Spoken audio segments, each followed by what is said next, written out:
Okay, let's start taking a look at building a virtual workforce. And what we're going to do today is just get a sense of a virtual workforce and what constitutes those, and some information about this. It's always critical for people to understand what's going on with the virtual workforce because it is more than just buying a computer and a telephone and saying, okay, go home and work from home. There is more to it than that if you're going to have a high performing, sustaining workforce, particularly. So let's jump right in here and start taking a look at this. The first thing I like to do is take a look at the similarities between a standard workforce and a virtual workforce. And let's begin with a standard workforce. These are things that you could see happening generally in nearly every workforce that's created, including a mom and pop operation with just a few employees. They tend to go through this process, even though it may be less sophisticated than, say, a $1 billion organization. The thought processes are still there. The first thing you do is you establish a, a vision, what you want to happen with this organization. You convert that in. The purposes are maybe there are multiple purposes, maybe they're a single purpose. But you evolve a mission statement, sort of defining the purpose for what you're trying to do or how this organization is going to work and achieve that vision. You then break that down into goals, more general goals. Sometimes they can be financial, sometimes they can be community, but they're goals. They're general goals that you feel will help you achieve that vision. Then you break those down further into objectives, and these are a little more concrete and a little more measurable. And then you come up with what I call strategic tactical plans, or some people call them operating plans. These are the actual steps that you're going to take to achieve all of those objectives that lead to the goals being accomplished, which leads to the mission being achieved, which leads to achieving the vision. So that normally takes place in a standard workforce environment, regardless of the size. Like I say, it may be more sophisticated in some organizations. You got to establish a culture for success. You know exactly how and what are your beliefs and behaviors about this? What are the values associated with this organization?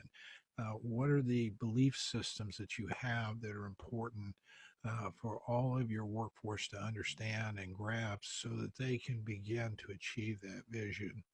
Uh, these are these are the way you want people to behave, your expectations about their behavior.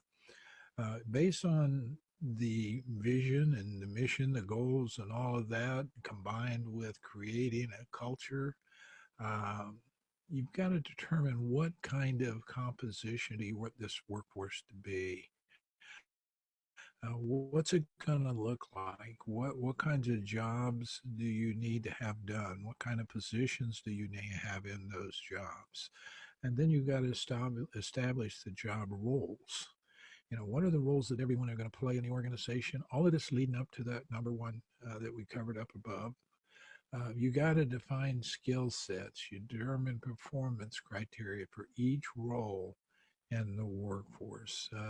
And this is really, really important for any organization's true success. It's something that most people don't take time to think about, whether you're doing a coffee shop on Main Street or whether you're doing General Motors size corporation. A lot of times people leave this out of their planning process. They don't go into detail enough, and this leaves the employees often confused, and that leads to chaos and not as much high performance. You might still get performance, but not high performance. Then there's establishing performance criteria. You know, once you have those jobs established, how do you know the person has done the job the way they want to achieve the objectives that they need to achieve? And that also determines the kinds of people you want in there and the kinds of resources you're going to need and a bunch of other things. You got to establish milepost and review processes along the way so that they know people and the organization as a whole knows where you stand at any given moment in time, because there are several things that are going to affect you both internally and externally in your organization. And along the way, you're going to have to adjust and make changes based on the barriers that are thrown in your way or the sudden opportunities that arise to excel your pace. All of those kinds of things are things that you need to keep track of. And the way to do that is to break those down. And sometimes people do those monthly, sometimes they do them quarterly or semi-annually, but at least a couple times a year, and hopefully maybe four times a year, you're taking time to sit down and look at every position in the organization. How are they doing? How are they achieving their objectives? What are the issues you need to cope with? What changes do you need to make, if any? And then you got to review your progress towards goals and objectives and make adjustments. And this normally happens on an annual basis where you go back and take a look and say, are these the right objectives? Did we set the right goals?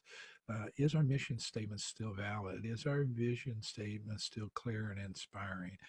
You got to go back and assess that stuff on an annual basis just to ensure that you're coping with all the changes that surround you. So those are the kinds of things that happen in a day in, a day out environment.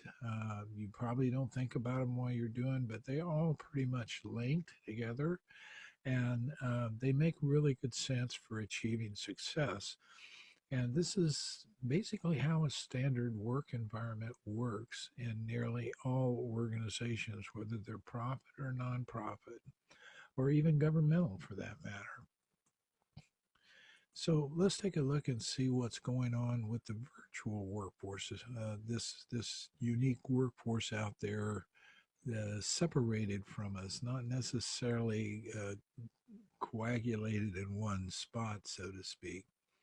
Uh, what do they do? How do they behave? Well, they do the same thing. They create those visions, missions, goals, and objectives. They establish a culture and how they need to operate. They define the composition and what jobs and positions they need to fill those. They need to determine roles, skill sets, and performance criteria. Establish a performance system, establish mileposts and reviews, review progress, and make adjustments. So they basically are doing very much the same thing that standard workforces are doing. So what makes them different? What are some of the differences between a standard workforce and a virtual workforce? And let's begin looking at a standard workforce. What's different between a standard workforce and a virtual workforce? Standard workforces, they are normally working the same vicinity. You go to the office, you go to a building, you go in the office, or if it's even if it's regional offices, they're still sort of consolidated in groups. They're not separated. You don't have 500 employees working out of their home. And standard workforces usually have similar cultures, and they have the values clearly set, and you can see them working day in and day out right in front of your eyes. Standard workforces don't experience language differences. They don't have a bunch of people in there from foreign countries working in that environment in most instances. Standard workforces normally have all employee meetings to celebrate and socialize. They'll get everybody together and they'll celebrate all their successes and hand out their awards and their certificates and everything. And everybody parties and has fun during that period of time. Standard workforces have the same kind of rules and regulations and laws consistently across their environment because they all probably either live in the United States or they may live in different states and have different regulations that way. But generally speaking, there's similarity in laws and enforcement of laws, and they have a federal government that oversees all that, like sexual harassment. Now, let's take a look at the virtual workforce. Virtual workforces often are separated by large geographic areas, which makes it a little difficult to meet face to face frequently. And sometimes virtual workforces may be separated by continents. You may have somebody working in Australia and Southeast Asia, and then or India, and then also have some people working in Europe or the Mid East or South America or the United States. And all of these people may be in the same workforce group, and normally they're a little bit smaller than the whole workforce. So you don't have virtual workforces that are often set out and said, okay, everybody has to be working from home. But that could happen. We see that with this coronavirus pandemic. So that's interesting that we now have a situation where virtual workforces standard workforces have been thrown into the realm of virtual workforce and done it, and it's done so quickly they haven't had time to train and develop and grow their virtual workforce. They're relying on the same behaviors they had in the standard workforce environment, and that's a difficult situation to manage. So virtual workforces may have varying cultures too. You may have situations where you have people in different countries, and we're doing a global business, and you want somebody who's in that country involved in that business. So they belong to a group, say a marketing group within a large organization, and or they may be contractors who's contracting specifically to large corporations like AT&T or Dell or Apple or somebody else for customer service. But they live in different countries. They have different cultures and different laws and different regulations. Um, they experience language barriers that the standard workforce normally doesn't. Um, you may have people in India doing customer service and they may speak English, but they might have that thick accent that makes it very difficult to communicate with them as a customer. It's not their fault. It's just a point of how they are, and it makes it difficult to achieve certain objectives like good quality customer service. If you have that dilemma, you have to learn when you're in a virtual workforce environment like that, how are you going to overcome that particular barrier? Yeah, virtual workforces often have to find innovative ways to celebrate and develop relationships via the internet. That socialization takes on a real different meaning in a virtual workforce because you're not next to your people. You can't go around a corner and or gather at the coffee or the cooler or in the coffee break area and sit down and chat and take a few minutes to kind of socialize, if you will. That's not available to a virtual workforce, generally speaking. So you have to build that into the cultural workforce environment um, to be successful. Oftentimes, foreign laws may impact the workforce and virtual teams. When you have a culture set up and you decide to find certain values that are right for the United States, but you happen to be working in Europe, say, you have a sexual harassment law here, and they have sexual harassment laws in certain countries in Europe. So, you have to learn to cope with those scenarios and be able to work through those barriers that go along with the virtual workforce. So you can see, although they have many of the same business operating focuses, how they operate is often very different.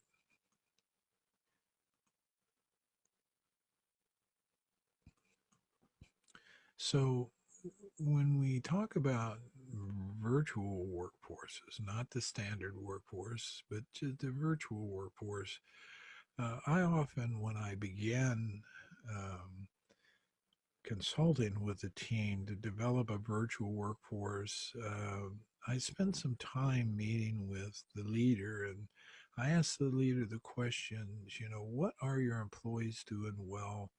What do you think they could do better? And what would you like to see them do differently?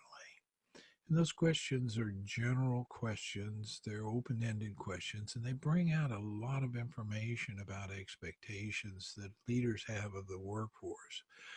But I also go online with these folks and I ask all the other employees that are associated, all the employees that are associated with that workforce group that's virtual, the same questions.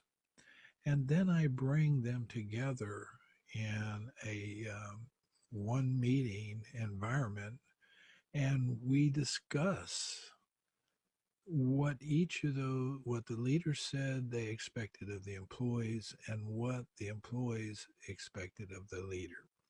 And it gets to be a very, very interesting conversation with these groups of people. So you can imagine you come up with some things over time that basically employees expect of their leaders. And so, what employees want from a leader who's a virtual leader, or sometimes they're called distance managers. Um, Here are the things that employees are looking for. They want coordination rather than control.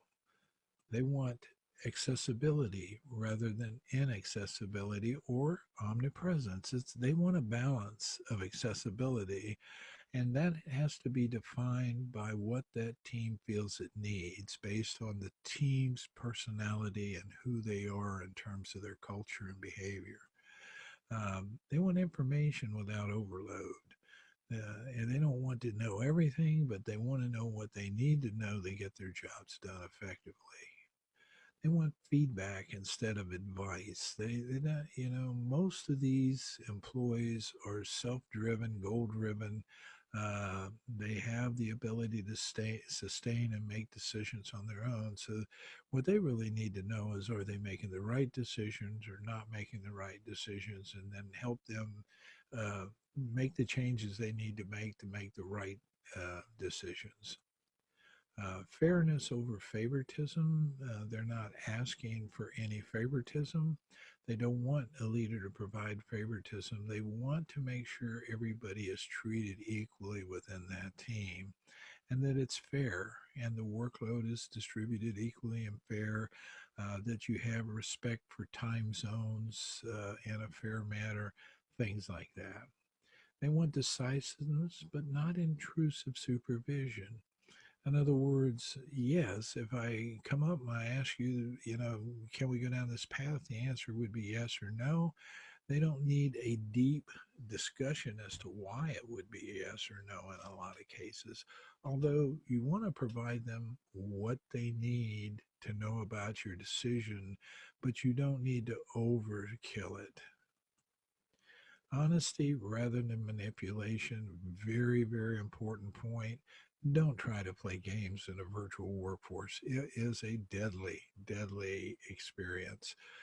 Your people will pick up on this so fast, and you will have so many barriers and blocks put in front of you to your success. You have to be honest. They have to believe you're sincere and honest and straightforward. And they have to believe you're competent in being able to do your job as you're doing that. They have to have concern for development over apathy. And what that means is, don't, celebrate a whole lot, but I seem not to feel like I am growing. I'm becoming different than what I was when I came in. I know more, I learn more, I am better at what I do. I'm learning more and more consistently. Every time I achieve a level, you put another level in front of me, help me to get there, provide me everything I need to get there. Those are the things they want out of a leader. They want community building over coordinated isolation. In other words, they don't want to be selectively touched. They want time for the group to come together as a whole, to relax and enjoy who they are, to share experiences, to get to know each other. The sense of community and family, that's a familiar kind of concept where everybody is part of that group. You become a brotherhood or a family, well, however you want to define that.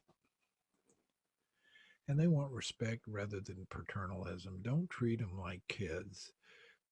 Show them the respect they've earned. That means that you should be able to sit down and give them negative feedback as effectively as you give them positive feedback in a way that they want to accept it and hear it.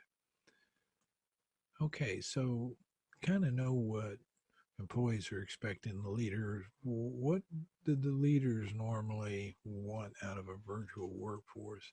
They want they want the person to have to be disciplined and be able to work alone, yet possess social skills. Okay, you would expect that if you have somebody that's single person in Europe handling your Europe account, you want that person to be able to work in that kind of environment without having anybody else around them, but possesses social skills. So when you have the opportunity to bring everyone together, everyone has the ability to socialize and interact and get to know each other. And that's an important point because you won't be doing it as much as the standard workforce. You need a self-starter, somebody who can pick up some information, look at it, go solve the problems, put together the plans, kick it into gear, and make it happen. Whereas others, you may, in a normal work environment, people, you can see exactly who is struggling with that kind of a problem, and you can go take care of it right there on the spot. You can't do that when they're isolated from you, when they're away from you. The team member should have experience in the use of the communication tools that will be used in the team, or similar tools. They need to know how to operate virtually. They need to have the skill sets to get things done through emails and file sharing and video conferencing and all the other tools that you will need in a virtual work environment to operate effectively. And they need to be trained in how to use what the team decides is the right thing for everybody. The team member should have experiences where they have operated on their own and has taken accountability for completion of activities on time and accurately. This is a question you would ask, in a behavioral interview if you're interviewing a virtual worker. When's the last time you had a project that you were assigned and you didn't have a lot of resources and nobody was there to help you with it, but you got it done and it really worked well? Tell me about that time. Tell me what you did, how you did it, how you felt about it. What are some of the barriers you overcome? So a lot of follow-up questions that can come behind that general question. So you need that kind of person. You need somebody that's been there, done that.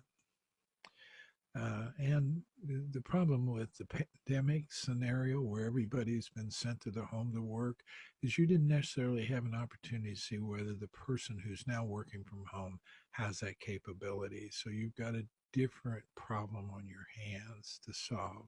But you at least need to know these concepts we're talking about here so you can begin to work that through.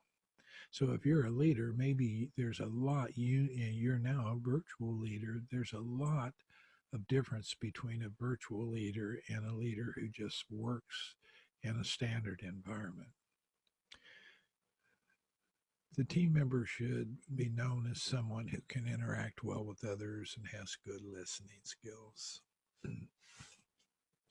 And the team member should have displayed the ability to take accountability for activities and achieved results. Um, this idea of they're not going to be the kind of person that lays blame on other people or doesn't want to take accountability for what gets done or makes excuses for it.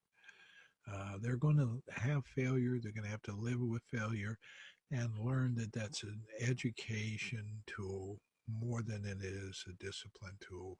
Leaders need to learn that aspect very well. Okay, what's different about a performance virtual workforce? One that's really strong in their ability to achieve their goals in a virtual environment. First of all, what is different about this group is that they work geographically distanced from each other. They don't see each other a lot. They're a long ways from each other, and they have to adapt and work in that environment. They have to work well in that environment. They have to operate with minimal resources. You normally don't get the same available resources. You can't go down the hall and print your all your stuff in the copy room. You know, you're going to have to figure out ways to get this information to others through the virtual network environment and have others help you and make comments and do that kind of stuff through screen sharing and other tools that allow people to, like Dropbox and those other file structure systems that help people be successful in operating with just a few things. You have less social interaction with your teammates, so you're going to have to create that environment that allows that to happen as a leader. And as a workforce member, you're going to have to make an effort to participate in socialization.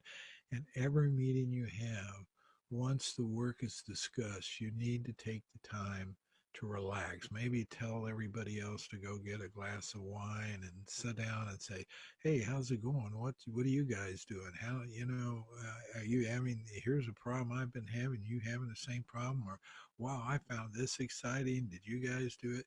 You have that socialization that allows you to get to know each other. And the thing that is different about a work environment is all this is dependent upon technology.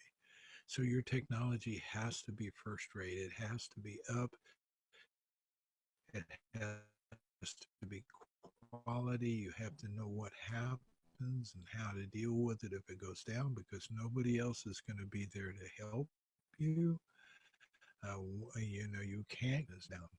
So you have to understand, and everybody in the team should be educated and learn how to cope with these issues. And you need backups. You need backups. You need to cope with barriers like language, time differences, culture differences. You need to be sensitive. From the Mideast, for example, it's okay to be late. It's considered acceptable. It's not in the United States. It's considered an offense. So you have to work those cultural differences out. You have to work out a cultural difference in the Mideast that has a natural bias against women. In the United States, we have groups that actually protest against that. So those are the things we have to work through.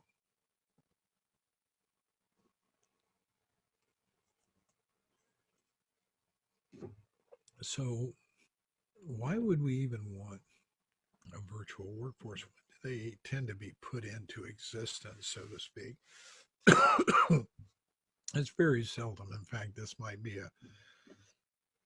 the only unique experience I've ever had in my cultural life where whole workforces are put into a virtual environment because of a pandemic, virus pandemic. So that's not normally what happens. Normally, what happens, there's a reason why virtual workforces are created out of standard workforces. Most of the time, it's around cost. You know, you don't want somebody traveling from the Mideast, Europe, South America, Australia, Indonesia, all of them get on an airplane and come to the United States. That's very, very expensive. time consuming. It takes things away from families, etc. Then you have situations like the global pandemic that can create that. Geographical dispersion of talent. Oftentimes, there may be a lack of a talent pool within your vicinity, but there may be an exceptional amount of talent available at better rates or just more of them and higher quality in a different geographical location. So you use a virtual environment to do that. Maybe you will contract with them, maybe you'll hire them. You can expand the pool of talent this way. You have accessibility to a larger gathering of workforce when you use them in a virtual workforce environment. You have balance between work and personal life. There may be scenarios where you have somebody that has an exceptional skill set. You really need them, but they're a single parent and they're making a difference with mother or father. They need to be with their children, and you create a virtual work environment for them that allows them to balance their work with their personal life. So that happens frequently. And they need to improve the effectiveness of global operations. It's really great to have somebody from Germany in a German plant or German environment working with you, understands the culture, understands the people, works with them much better than sending an expatriate over there from the United States to live there for 6 months or a year and try to run something they're not familiar with. So if you can find that talent pool in Germany that enhances your global German operation part of your business, then a lot of times that happens as a virtual workforce or a group of virtual workers in that environment. So those are some of the reasons you have I think there's one other here. Yeah, time management. That's the other one I saw. Uh, Time management is a scenario where you save a lot of time making decisions. You can get someone on an instant. You can send out an email or a text message or something to everybody in the team. They can turn on their computer and they're all there. That's fast, that's efficient, that's a cost effective way to meet. So having a virtual environment set up for that kind of scenario is really, really helpful to corporations. So when are virtual workers most effective? When are they at the best, so to speak? It's when there's clear and inspirational vision is communicated and it's understood and they know exactly what the focus on. They have laser vision, so to speak. When a mission statement is understandable, and by the way, the vision statement is also inspirational. It gets them excited. And then the mission statement's understandable. It gives them this clear sense of purpose. And then you have your culture is established. Everyone understands it. Everyone understands what the values are that you expect in the organization. They know how to behave. The expectations are clear about their behaviors. When clear roles are established, in other words, I know exactly what my role is. I know what's expected of me. I know how you're going to measure me for that, uh, and what I need to do to accomplish those goals and objectives, and consequently the mission and vision.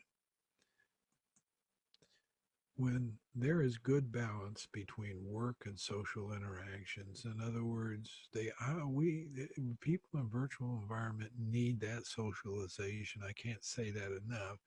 You need to build that into your strategy and your objectives for a virtual workforce so that it happens, so that people will get excited. They'll get excited about getting online and wanting to meet. And your rules and your culture has to be such that people are committed to that. They're not just going to be online and text, they take their camera off and they listen, but they text message or they're playing video games or something while they're listening. you need, those rules and the culture, those rules and policies that dedicate people to the meeting and to the socialization in the meeting as well as the business. When leadership is more constructive and collegial versus task driven, actually we've found that the constructive environment um, is one where people are sensitive to other people. They have compassion. They have concern for people.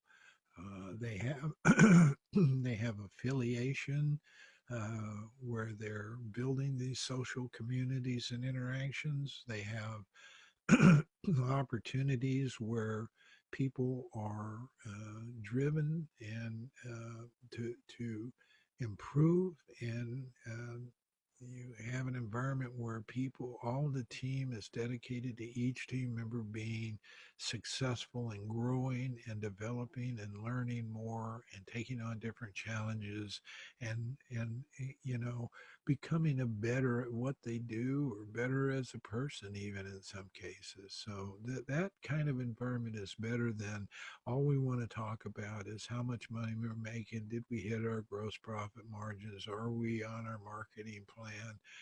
Have we hit our production goals? I mean, you need to talk about that, but when that becomes the main focus of the session versus working that into how successful and how healthy the team is in achieving that, when there's not that balance there, then you have a real problem on your hands. When communication is open, transparent, congruent, people behave like they say, like they talk, like the behavior that they have matches what they say. That's very important in terms of ensuring that people in a virtual work environment are congruent and that and we don't hold information back. We don't use information to manipulate people or get ahead or things like that. Everything is out in the open. It's transparent. Everybody knows, good or bad, what's going on, so they can cope with it as a team and reach their objectives. When meetings for the sole purpose socializing are held frequently, there are times where you get on together and maybe the leader isn't in it, or maybe the leader is in it, or maybe it's between one or two people uh, besides yourself, but you hold these socializing meetings and you share things and you have to have confidentiality, you have to have trust, uh, you have to have respect for the other person's privacy. And so these are very important things you do have to socialize the same way you would if you got together and went to a lounge after work. You don't go back and share that with everybody else, those kinds of things. And when there's a balance of power between the workers and the leaders is important because you have to have trust in a virtual workforce. You have to trust the people you're working with in a virtual workforce. And that means that the leader actually perceives, and the employees have to believe the leader believes this way, that the leader believes that those workers are equally necessary to getting those goals accomplished as the leader is. Even though the leader may be the guiding factor, they may be the person that has more knowledge, or they may be the expert, or they may be the educator, they may be the motivator, the inspirational person, whatever the dynamics are that leader has, they're no better than that workforce who actually delivers the product. And the workforce has to believe that the leader and the culture they create balances that need between for success is weighted equally on the workforce as it is the leadership. If there's an imbalance in that, you're going to run into so many headaches you can't even count them all. When workers are able to become self-actualized and recognized for their achievements, when they can grow, when they know that leader and the other team members are interested in their welfare, in their growth, and their development, and their sense of achievement, then you have that constructive environment we talked about, and people really, really thrive and enjoy in those environments. When they don't have it, it becomes a grudging task, and that's where people fall off the chart when it comes to virtual workers. They go the wrong way. So, some disadvantages or barriers that you have to overcome in a virtual workforce, and I say them this way purposely. Some disadvantages that people seem to tag to virtual workforces are really barriers that, if they're overcome, can be advantages. So, selecting the right people is the first thing. Whether it's the worker or leadership, we knew what those skill sets were when we started this session, and we have to make sure we hire people who have those skill sets. You got to be providing the right training for operating virtually, from the technical side, but not just that, but the motivational side, the environmental side, the social side, the technical side. All the training is critical. It has to be focused. It has to have really purpose towards bringing that organization together and creating opportunity far beyond each individual in that group, something better than any one of them could do alone. You got to create a high performance team, and that's what that high performance is about. It's the maximization of everybody's strengths and filling the gaps on weakness and strengths, and everybody at some point in time will probably pull their weight as a leader of that team. And you have to let them, you have to relinquish that and let them do that when it's not your expertise. And and when everybody has an opportunity to do that and be part of that team and grow, then you see the bonding of that team into that community or brotherhood that we talked about. Establishing the right performance management systems to provide the right oversight with minimal supervision. Folks need to be able to see how they're doing on a regular basis, which means they have to know what your expectations are. They have to be clear, concise, concrete, and measurable. And they have to see that. You have to have systems built into virtual workforces where they are seeing that progress on their own. They don't have to rely on the leader to provide it to them. You have to have motivation and discipline. You have to have an environment where you can inspire people, but when they're going down the wrong path, you have to be able to sit down and talk with them. And like it said earlier, what the expectation of a leader was feedback. And that's kind of what we're talking about. We're not talking about disciplining somebody for not doing the job well. We're talking about feedback that helps them understand what they're doing wrong in the job that they can correct and do better in the future. So that's what we're talking about here. Frequency of interaction equals high performance. We've already covered this. You just constantly have to meet. You can't just have a meeting a week. It's not going to work in a virtual work environment. You have to touch base with your people, even if it's just to socialize, but you have to touch base. Creating synergy for problem solving. That takes everything we've talked about in this culture and how the workforce and the leader interact, comes to the point where you want the best possible solutions to get your job done as a workforce. Okay.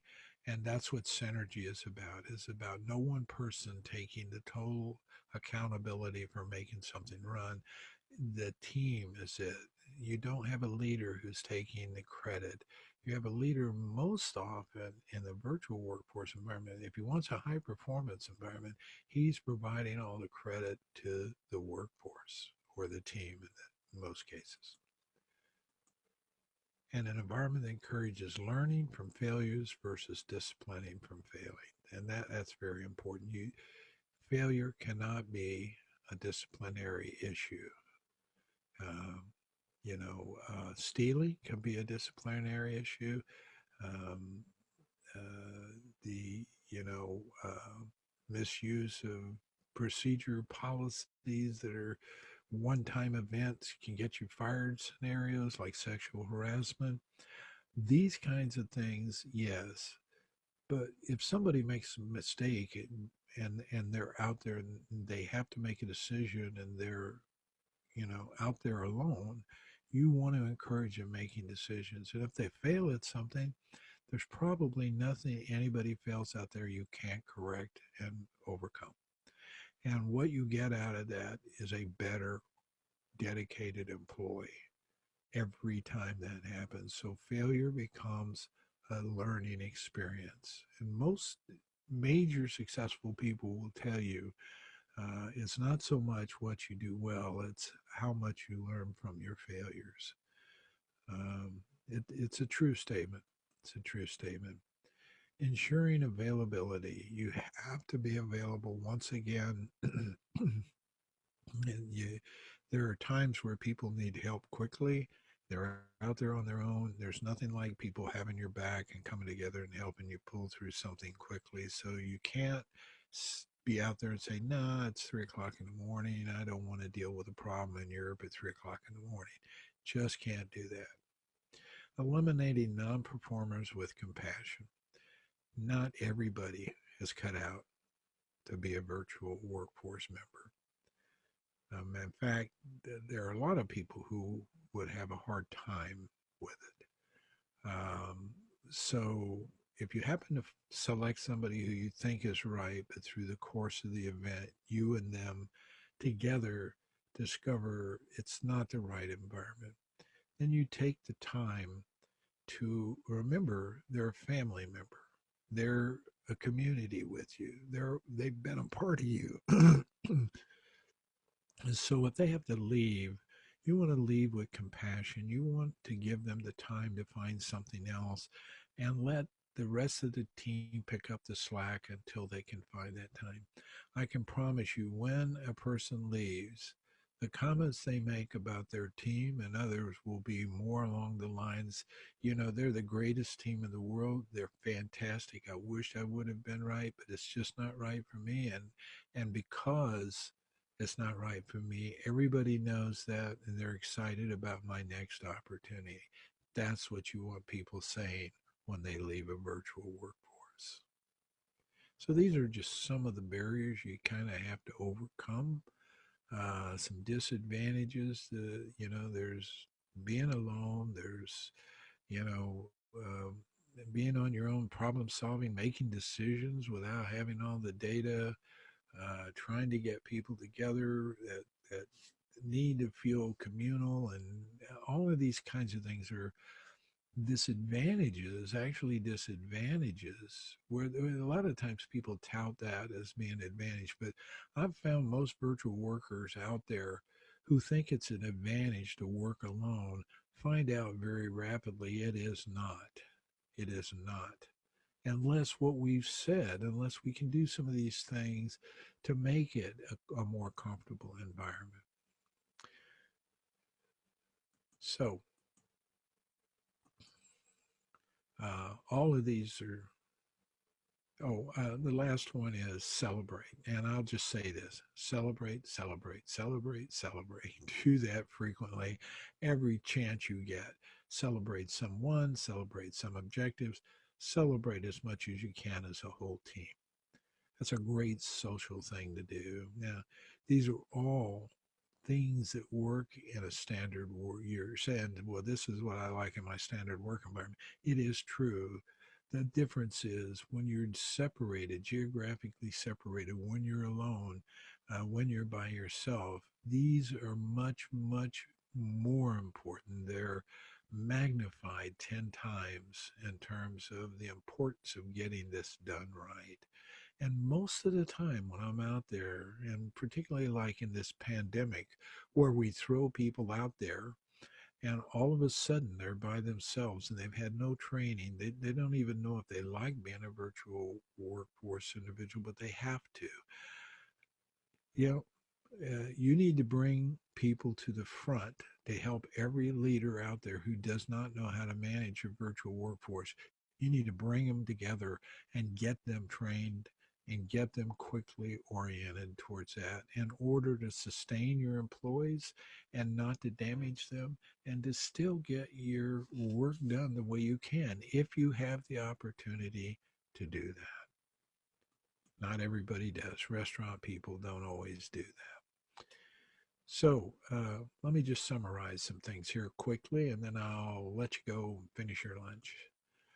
Virtual workforces work best when they have clear purpose, an inspirational vision, an understandable mission, clear and measurable goals and objectives, and clearly defined roles. Establishing the right culture, one that creates social and emotional bonds, a culture that nurtures compassion and caring and promotes the ability for each member to realize their full potential, a culture that thrives on high achievement through synergy and working together as a team. Virtual workforces are formed to cope with barriers such as things like geographical distances, language, and need to reduce costs, complex problems where you bring the best experts together from around the world to cope with crises like the coronavirus scenario. There's a lot of virtual workforce going on in that environment right now. Contrary to popular beliefs, virtual workforces are high maintenance. You can't just send somebody out there and leave them alone. This is a need.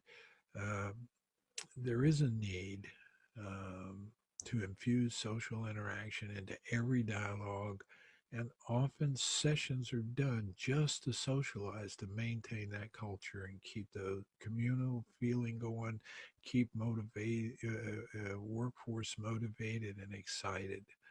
Um, it's very important. Virtual workforces are designed to be used over time, requires sustained training and development program, continual review sessions, talking about the health of the organization to the and focus on the performance with the purpose of helping each member to improve, succeed.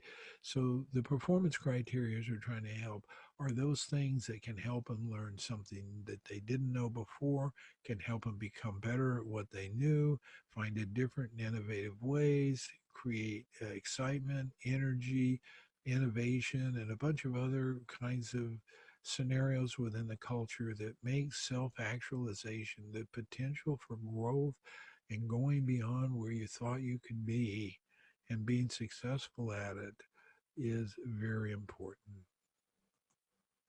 A virtual workforce needs frequent celebration and recognition. How many times have I said that? So it must be important. It is absolutely critical. It has to be designed into the strategy. It has to be one of your objectives.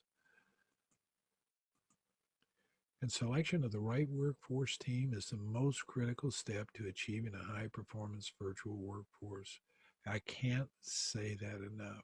The first step, the very first thing you do is get the right kind of people in the position to work in this kind of environment. Workforces that are thrown into situations without an opportunity to select each and every workforce employee faces certain failure over time. Missed goals, high turnover complaints, potential litigation, uh, just poor performance. Relying on contractors makes it more difficult to attain high performance as they necessarily might not have the same kind of goals, objectives, and culture that you have within your organization and your particular workforce team. So if you bring a contractor on, then you have to integrate them into this group as if they were employee.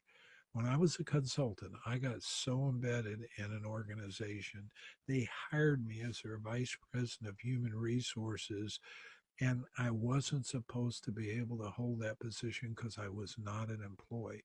But we had the commitment in that work group while we were working to achieve some really phenomenal things because the people were fantastic. It was them who did the job. I was simply there as a guiding force, but they were the ones that delivered the product. And every one of those people right now are in very significant positions, and I'm very proud of them. So that's opportunity you can have, or you can have failure if you don't take that opportunity, if you neglect people in your customer service centers and simply leave them to go down a checklist and how many times and to get good ratings. I've always found it interesting that a customer service person had to say, hey, look, I'd appreciate a good rating. Did I satisfy your needs? I'd appreciate a good rating. I always felt like that was a negative point in terms of running a workforce. They should never have to say that. They should deliver it, and then what comes back. It's honest, it's clear, it's concise. It should never be looked for. When you create an environment where people feel like they have to ask for that accolade, then you have a problem on your hands. So those are some examples. So I appreciate the time you've spent with us here, and I hope these are beneficial to you. You can like my Facebook page, What the Flip, and follow me, and stay tuned for more broadcasts of this podcast, What the Flip. Until then, have a great day.